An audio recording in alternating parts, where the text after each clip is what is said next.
41, verse 10. Don't be afraid, for I am with you. Don't be discouraged, for I am your God. I will strengthen you and help you. I will hold you up with my victorious right hand. Yeah.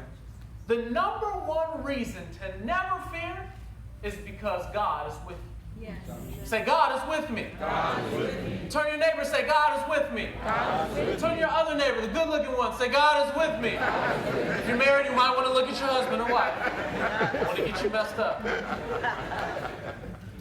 The foundation of courage is faith. Right. The foundation of courage is faith. As a believer, we can't have courage without faith. We can't have a courageous youth weekend without talking about the thing that gives us courage. Right. Right. That's faith in God, knowing that He will never leave us, never forsake us, never leave us out there, never leave us lonely, and never leave us without a plan. Good. Good. Faith in God. That's how we got here. Faith in God. Now I have a couple young people that are going to help me in just a moment. Are you guys ready? Where are my young people with the t-shirts? Are they ready? Okay, I'm going to ask for them for about 5 minutes. In about 5 minutes, okay. So, let's turn to Mark chapter 4 and verse 35. Let's start with Jesus, and then we're going to work our way through. Mark chapter 4 and verse 35. I like to go to a lot of scriptures. Is that okay? Yeah. This is a Bible-believing church. Yes. Amen. Yes. I know your pastor, he takes you through the word, so I'm going to just fall right in line. There's 3 things that I'm going to zero in on today. And then we're going to talk about overcoming those things. There's 3 things that fear comes to do. Fear comes to paralyze you. Right. Fear comes to make you quit. And fear comes to stop the real you from emerging.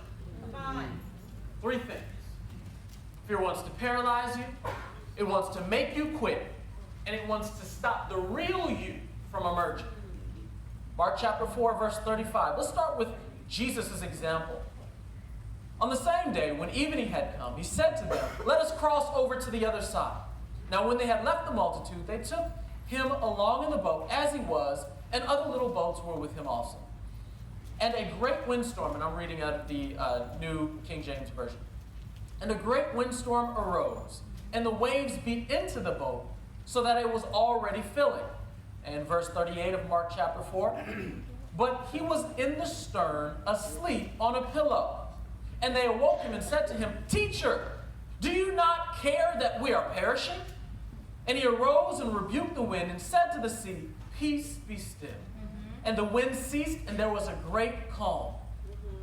And he said to them, "Why are you so fearful? How is it that you have no faith?" Now this is amazing.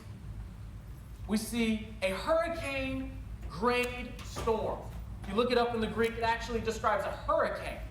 Came. Waves were beating against the ship. Water was starting to fill the ship.